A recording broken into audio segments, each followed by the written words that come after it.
Salut les petits lapins, j'espère que vous allez bien. Bon, on se retrouve pour la modification de la bidonnière.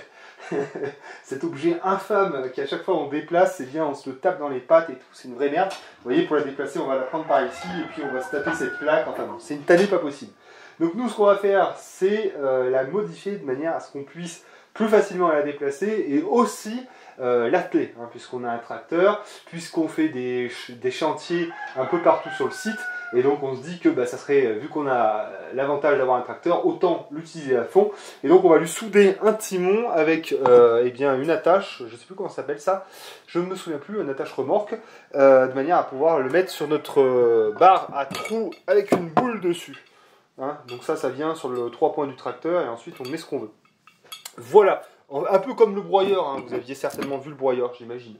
Donc, on commence par une première chose, c'est changer les roues. Hein. Donc, on va passer de ces roues-là, qui ont un diamètre peu élevé et qui sont pas vraiment adaptés, on va dire, à circuler sur des terrains. Ça agrippe trop, bon, ça va pas. On les remplace donc par des pneus. Alors là, j'ai pas pris non plus des gonflables, hein, parce que là, c'est des pneus en fait de diable. C'est des 300 par 4, 300 par 4. Et les roues de diable, c'est avec des chambres à air dedans. Et ça passe sa vie en fait à se dégonfler ou à se percer. C'est une vraie saloperie. Là, beaucoup de gens en fait, ils finissent par foutre une bombe de mousse polyuréthane. Donc là, nous, on en a pris directement justement en polyuréthane, increvable. Voilà. Donc, on fait bien attention à prendre la bonne anthrax. Hein. Donc, c'est une anthrax de 20. Donc, on a pris la même chose là. Et puis voilà. Donc, en termes de modification, je vous montre très rapidement. Donc, simplement, déjà, on va envoyer ça là-dessus. Mais vous voyez, si tu peux venir voir, Agnès, ce qui se passe, c'est que, évidemment, le pneu est plus large. Hein, donc, l'axe, il n'arrive pas totalement au bout. Hein, si vous voulez voir ici, vous voyez que là, en fait, l'axe, il n'arrive pas complètement au bout. Hein. Donc là, ce qu'il va nous falloir faire, c'est trouver une manière de pouvoir la bloquer, cette roue, pour pas qu'elle sorte. Donc, ce qu'on va faire à ce niveau-là, on va commencer par ça. On va commencer par ça, on va venir le souder. On va venir souder en fait une tige filetée dans le tube. Et ensuite, eh bien, ici, là, on pourra venir ensuite visser un écrou frein avec une rondelle. Et du coup, la roue ne pourra plus partir. Donc on va déjà commencer par ça. Et après, on va réfléchir aux autres types de modifications qu'on va faire. Parce que comme j'expliquais, hein, on a besoin de mettre un timon là. Mais un timon qui va pouvoir être retirable. Puisqu'on veut continuer à avoir l'accès ici. Hein, ce sera vraiment, si je garde un timon ici en fixe, ça va être une tannée pas possible quand on va vouloir opérer avec la bétonnière. Donc il faut que ce timon, on puisse le démonter. On va déjà commencer par souder ces tiges filetées, par mettre nos roues correctes, qu'elles roulent correctement, que les roues ne puissent pas s'enlever, et je vous reprends après.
Attention à les commentaires.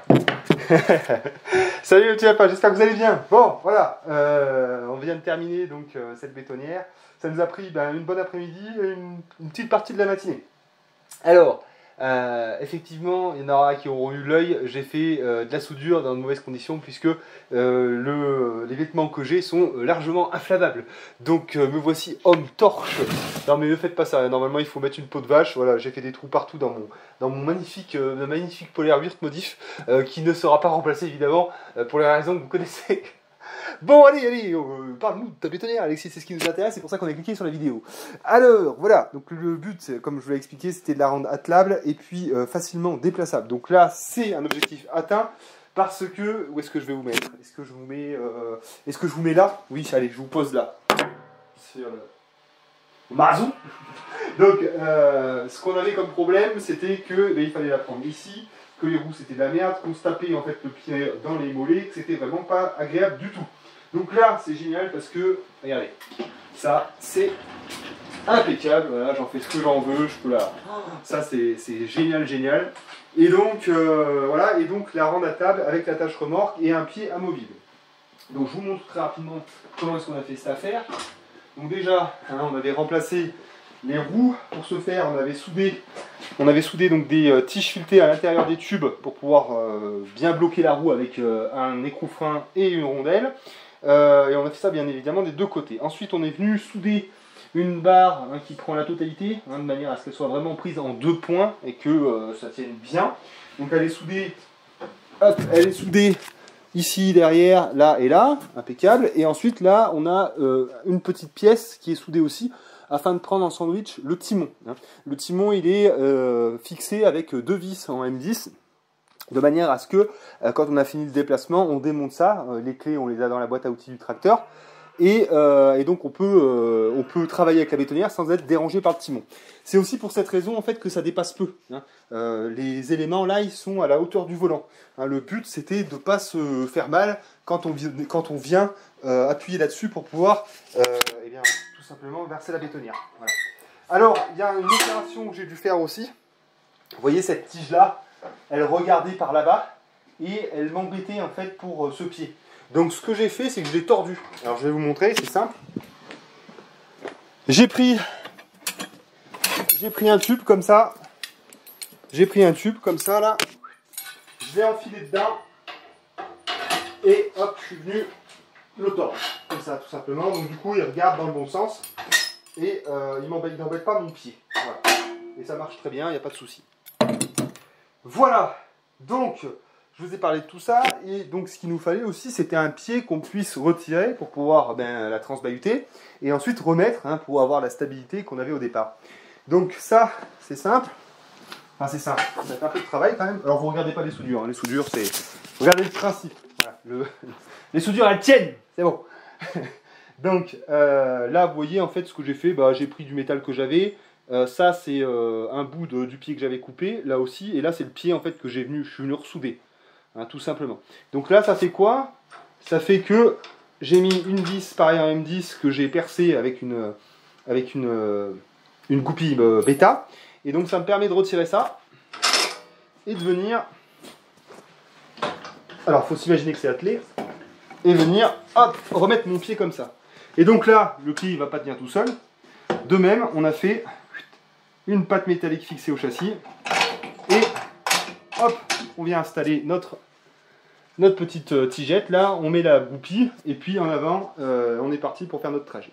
Et ensuite, même principe, tac, hop, tac, là, et là, on va remettre dedans. Alors, il va peut-être falloir que j'agrandisse un peu ça, parce que le trou est vraiment pile poil, et du coup, ça a du mal un peu à passer.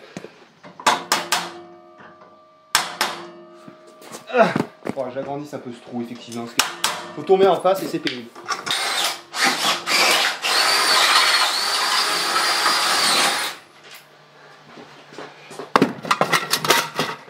Je disais donc que je remets mon pied. Bordel. Je remets mon pied. Et là, ça va. Ça passe. Oui, ça passe beaucoup mieux puisque j'ai mis 1 mm de plus. Impeccable. Et j'ai à remettre ma goupille. Merde. Ah, la démonstration pétée. Et voilà, mon pied est remis, impeccable.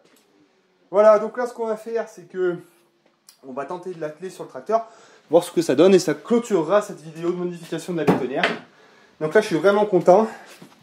Alors bon, ça va représenter un petit peu de travail. Pas si cher que ça, parce que la ferraille, là, c'était de la ferraille de piètre qualité, on va dire, qu'on a pris chez Trioulaire. L'attache remorque, il a coûté 20 balles. Ce qui a coûté le plus cher, finalement, c'est bien les pneus.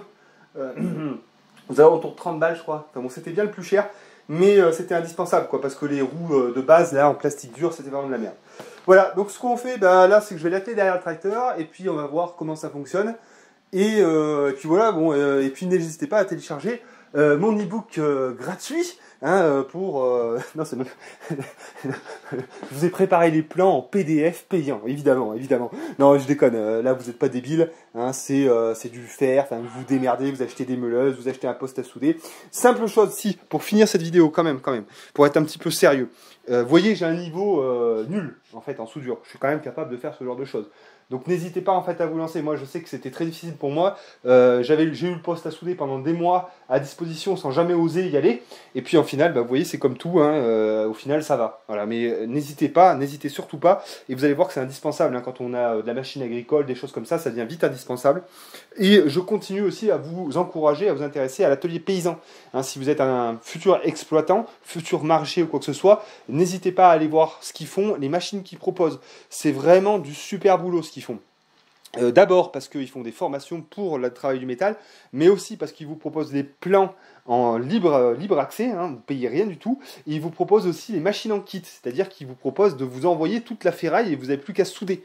Donc c'est vraiment des trucs super intéressants. Ils font par exemple des espèces de, de voitures balais là, qui permettent d'enlever les doryphores sur les patates en passant entre les raies. Ils font du matos vraiment de fou qui peuvent avoir énormément de sens dans nous, ce qu'on souhaite faire, c'est-à-dire des fermes à taille humaine avec une mécanisation limitée. Voilà, donc atelier paysan, n'hésitez pas, alors ils sont un petit peu gauchistes, hein, je suis allé à une de leurs conférences, ils sont un peu de gauche, un petit poil de gauche, mais ça n'empêche pas qu'ils font un boulot de dingue, donc il faut parler d'eux, il faut se former auprès d'eux, c'est vraiment l'avenir.